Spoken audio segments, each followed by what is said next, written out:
Welcome to Rising, friends. Happy almost 4th of July. Saagar, what's going on? Well, we've got new developments in the 2020 census. There's a new poll showing out with some bad news for Joe Biden. And of course, things are heating up at the southern border.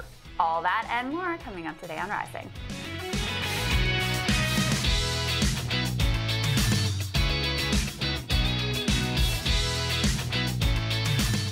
All right, I just want to warn the viewers watching at home, Saagar's a little fired up this morning. What are you looking at, sir? I had a little bit too much coffee, so I'm particularly incensed about our nation's idiocracy.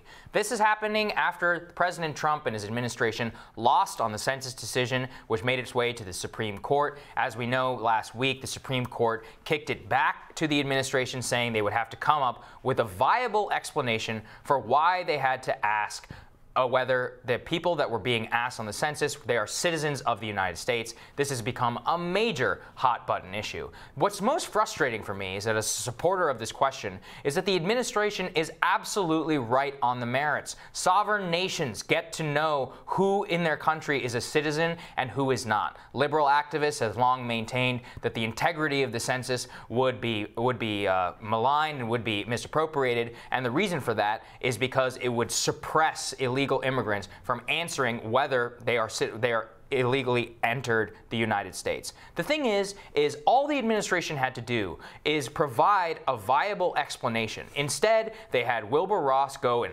likely perjure himself before Congress. We had so many different explanations, political machinations, and cover-ups within the Department of Justice and the Department of Commerce, none of which were necessary. All they had to do was provide a viable explanation for why they were including a basic question, which is, are you a citizen of the United States on the census? None of this would have happened. Yesterday, we learned that the administration officially lost because the census will become printed. The actual questionnaire that is sent to people will be printed, and the administration has no longer any chance of getting that question on there. And the best people is what we were promised, right, Crystal? Yeah. And it makes me so frustrated as somebody who supports this agenda, who supports much of the Trump agenda, and to look at this and say, all we asked for is competence. Your competence is actually costing the agenda of what the American people voted for. And it's incredibly frustrating for me to look at this and know that they could have done it. It could have been done viably through an interagency process, through publishing, the Administrative Procedures Act, and all of that. And instead, this is what we got. We lost. It's over. They have gotten astonishingly little done. I mean, okay, so there's a reason, though, why they lied to the American public on this thing. It's because their real reason they wanted this question on the census is because it would lead to an undercounting not just of undocumented immigrants, but of Latinos in general, because oftentimes, not uncommon for people to share a household with people who are documented and people who are undocumented. You suppress the number of Latinos who are counted. That goes into the drawing of congressional districts, and it undercuts Democratic power. And that was the real goal here. Sure, right? but it also exposes something else, which is, why do illegal immigrants count towards congressional apportionment anyway? I mean, these people aren't citizens of our country, and they probably shouldn't be counted towards those totals. It's a separate issue. That's a separate issue. But what I'm saying is it wouldn't just undercount undocumented immigrants. It would undercount Latinos in general. And that was the whole reason they were doing that, which is what was exposed, is that they really were looking at this as a way to make political gains rather than actually trying to get an accurate count of the undocumented population, which is something that we should know. You are absolutely right. The census is just not the best way to get that information. So that's why they lied. It's very frustrating because we're up here. I mean, we say 11 million. It could be 22 million. A recent study from the MIT using statistical sampling said that. We have no idea how many illegal immigrants are in this country. It could be 5 million, and it could be up to 20. And so I think it is imperative, A, that we find out that information so we can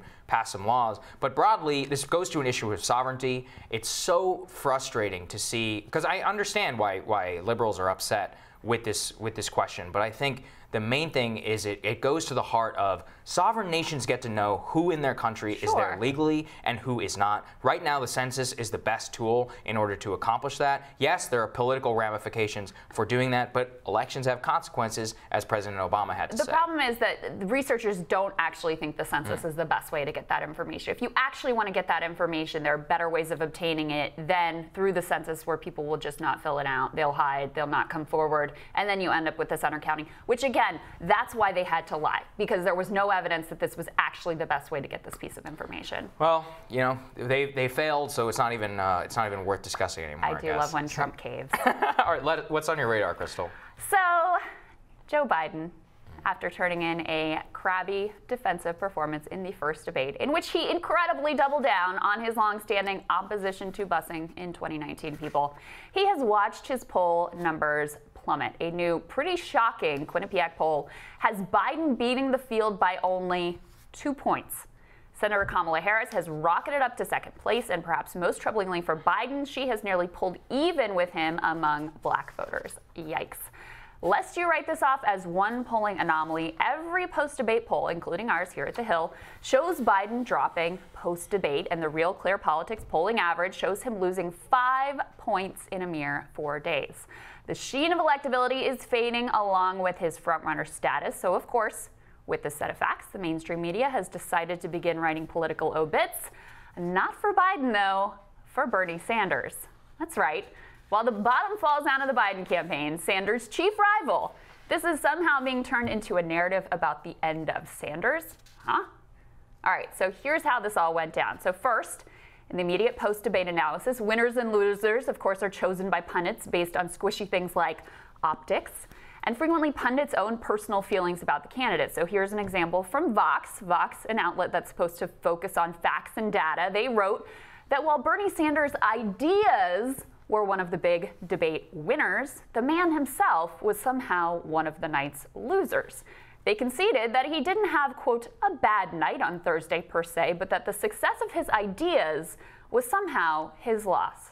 All right. USA Today also panned Bernie's performance, saying that he had been upstaged by Kirsten Gillibrand. What? Now, I didn't watch cable news, but I'm pretty confident they trash Sanders as well, because they typically do. So, after this kind of quote-unquote journalism, it's not at all surprising to find that the senator has slipped a couple points in the polls, 1.8 to be exact, and that drop is now being used to justify a whole new narrative. Here's Harry Enton over at CNN. Bernie Sanders 2020 is in big trouble. Enton cherry picks data to make Sanders' slide seem far greater than it actually is, as reflected by his polling average, to justify this end-of-days narrative. Meanwhile, New York Times ran an article about Sanders' $18 million fundraising haul. Now, impressively, the average donation in that $18 million haul was just $18, and the most common employer of the Sanders donors was Walmart. And you know it was not Walmart execs giving to Bernie Sanders, so just think about that. Low-wage Walmart workers are forking over their very hard-earned dollars to a political candidate, a candidate, by the way, who happens to have fought for them at the recent big Walmart shareholders meeting. But did the New York Times talk about any of that? Not so much. Instead, they led with the fact that he was outraised by the new darling of the elite, Mayor Pete. There's another way to look at the polling shifts post-debate, though. First of all, keep in mind, bumps and drops and shifting are a thing that happens a lot in presidential primaries, especially presidential primaries where you have 23 different candidates. And no one doubts that Bernie has the money to go the distance, so it'd be folly to make too much of these moments to start with. But second, anything that knocks down Biden is inherently a positive development for Bernie. Obviously, they represent rivals in opposite ends of the ideological spectrum, but also a fractured field where you have several candidates in the teens is probably the best possible scenario for Senator Sanders. His team told us as much. Sanders speechwriter David Sirota told us right here that they are looking towards a potential brokered convention. Now, if being the frontrunner means getting to 40%, that is probably out of reach for Sanders. But if the field is fractured, as it is increasingly looking, and all you need is the mid-20s in order to lead, well, that suddenly becomes much more doable for Senator Sanders. Not to mention, Biden supporters often name Bernie as their second choice, and counterintuitively, the two candidates share a strength among blue-collar voters. So don't be surprised if ultimately Bernie ends up benefiting from Biden being knocked off his perch. Now, all of this is a very long way of saying I would not be so quick to count Bernie out. The political revolution still has a whole lot of gas in the tank. I mean, Saagar, the reality is that the mainstream media is very uncomfortable with Bernie Sanders. And they are always looking for some way to knock him, to pull him down, to say that this is the end for him. And those things can become a self-fulfilling prophecy. It could happen, but as you said, the guy has a lot of money. He has a massive organic support, rock solid people who want him, who would vote for him, the most overlap with President Trump's voters. In many ways, he's one of the most electable candidates in the entire Democratic field. And so I couldn't agree with you more. I mean, I'm not ready to count out any of these candidates, even Joe Biden. I mean, I think he's a disaster.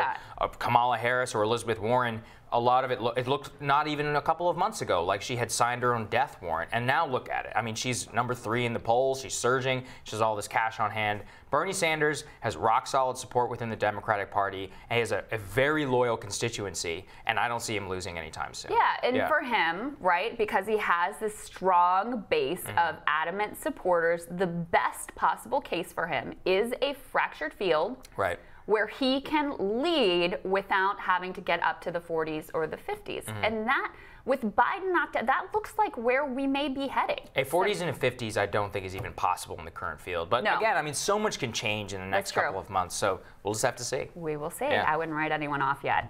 Next up on Rising. As we were discussing, there will be one less question on the 2020 census with the removal of the one on citizenship. But this is the end of the fight. 2 former Commerce employees explain why it's so important, regardless of the conflict, that all politicians encourage active participation in the census when Rising returns.